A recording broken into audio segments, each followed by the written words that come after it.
A cold mist clung to the fields of Flanders. The grass was slick with dew, and the sky glowed pale on the horizon. In the distance, the village of Ramillies stood quietly, its church spire poking through the haze. All around, thousands of soldiers waited in the dawn light, shivering with nerves and the chill. At the head of the Allied army stood John Churchill, the Duke of Marlborough. He looked out over the land, knowing this could be the biggest day of his life. His men, British, Dutch, Germans and Danes, were tired but ready. Across the fields, the French army under Marshal Villeroi prepared for battle, their lines stretching as far as the eye could see. The stillness was electric. Soldiers whispered prayers and checked their weapons. Horses stamped in the mud. Somewhere, a drummer struck up a quiet beat echoing through the morning air.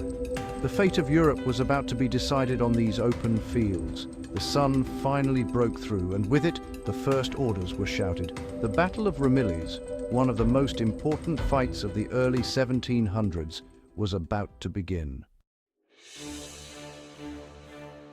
The War of the Spanish Succession had turned Europe into a battlefield. 2 years before Ramillies, in 1704, Marlborough won a great victory at Blenheim. That battle had stopped France from crushing Austria and dominating the continent. People thought it might be the turning point of the war. But 1705 was full of frustration. Marlborough's plans failed. He could not break the French lines in the Netherlands. His army marched up and down, but the enemy always blocked his way. Supplies ran low and soldiers grew weary. Both sides waited for a chance to strike. Ramillies was not just another fight. Whoever won here would control Flanders, the richest part of Europe. Victory would mean more than land. It would lift the spirits of one side and break the heart of the other. Kings and queens watched from afar, knowing that their futures hung in the balance. If France won, they could return to the attack and threaten Vienna or London. If Marlborough won, the Allies could finally push the French back. The stage was set for a clash that would shape the future of Europe. The days before Ramillies were a race against time. Marlborough wanted to trick the French and find a weak spot. He marched his army quickly, moving from city to city. His goal was to force a battle on ground he chose. The French, led by Marshal Villeroi, watched him closely. They knew Marlborough was dangerous but thought they could stop him. On May 20th, 1706, both armies came together near Ramillies. Marlborough's forces numbered about 62,000 men and 120 cannons. The French had almost as many, with 60,000 soldiers and slightly fewer guns. Both sides stretched their lines in a long curve, each hoping to outflank the other. The village of Ramillies sat on a low hill in the center. Marshy ground and a small river, the Mayenne, blocked part of the field. Each general tried to guess what the other would do. Scouts raced back with news. Officers gathered around maps, pointing and arguing about where to attack or defend. As night fell, campfires dotted the fields. Men cleaned their muskets, sharpened swords, and tried to sleep. Marlborough paced in his tent, planning every move. Villeroi waited, confident his strong position could not be broken. Both armies lined up at dawn. The French army held a strong position. Their left rested on marshes, making it hard to attack. Their center was anchored on Ramillies village and a ridge with thick infantry lines and cannon. The right wing stretched toward the river, with cavalry ready to charge. Marlborough looked for any weakness. He put his best infantry in the center and kept his cavalry hidden behind hills on his left. The Allies also had Dutch and Danish troops ready to move where needed. Marlborough's plan was simple but risky. Attack the French left hard, then surprise them on the right. The French believed their position was safe. Villeroi thought the marshes would protect his left, and the ridge would stop any frontal attack. He kept reserves in the center, sure he could rush them to any trouble spot. Both sides waited for the signal. The fields were quiet except for nervous coughing and the sound of officers giving last-minute orders. Soon the quiet would be broken by thunder. The first cannon shots echoed across the fields. Smoke drifted through the ranks. Allied infantry marched forward in tight lines, bayonets glinting. The French guns roared back, cutting gaps in the attackers. Men fell, but the lines kept moving. Marlborough ordered his right wing to attack the village of Taviers. It was a feint, a move meant to distract the French. Villeroi responded, sending more troops to defend his right. Meanwhile, the real Allied assault smashed into the French left near the marshes.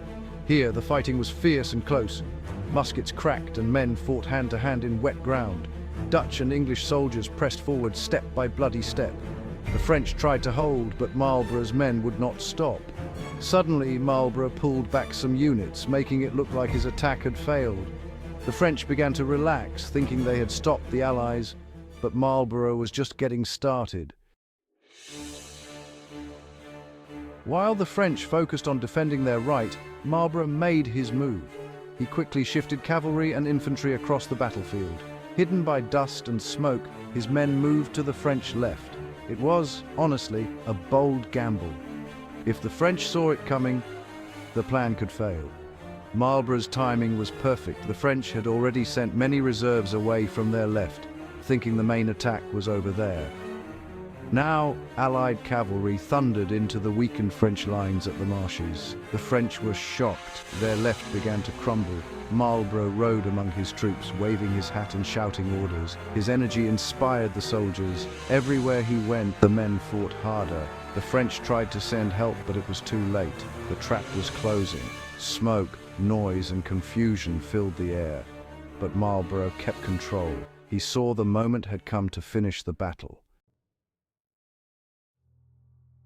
The Allied cavalry broke through the French left. Horses and men crashed into each other. French infantry tried to stand firm but could not hold. Panic began to spread. Officers shouted, but their men ran for safety. In the center, the Allies attacked Ramillies village itself. House by house, they pushed the French back. The church, once a quiet landmark, became a fortress. Fighting raged in the streets. Soon, the French lost control of the village and the ridge. Marlborough ordered a general advance. The whole Allied army moved forward. The French line bent, then broke. Soldiers dropped weapons and fled. Cannons were abandoned in the mud. Villeroi tried to rally his men, but was swept away by the retreat. By afternoon, the French army was in full flight. Thousands were captured. Many more ran toward Louvain and Brussels, leaving the field to Marlborough. The victory at Ramillies was huge. In just a few hours, the French lost over 13,000 men, along with dozens of cannons and banners. The Allies lost far fewer. For the rest of 1706, Marlborough's army swept through Flanders, capturing city after city without a fight. Brussels, Bruges, and Antwerp all fell quickly. France was shocked. Their army had never suffered such a defeat in the Netherlands. King Louis XIV feared for his throne. His generals blamed each other. The myth of French invincibility was broken. Allied leaders cheered. The balance of power in Europe shifted. Spain and Bavaria, France's allies, grew worried.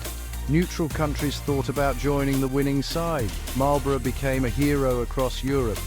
Ramillies made it clear France could be beaten. The war would go on, but its course had changed forever. Ramillies was more than just a battle. It was a lesson in leadership, teamwork, and courage. Marlborough's use of speed, deception, and quick thinking showed what great commanders can do. He trusted his officers and inspired his men to fight beyond their limits. The battle proved that no army is unbeatable. Clever tactics and bold moves can change history, even against a strong enemy. The Allies fought as one, overcoming old rivalries and language barriers. One day at Ramillies changed Europe.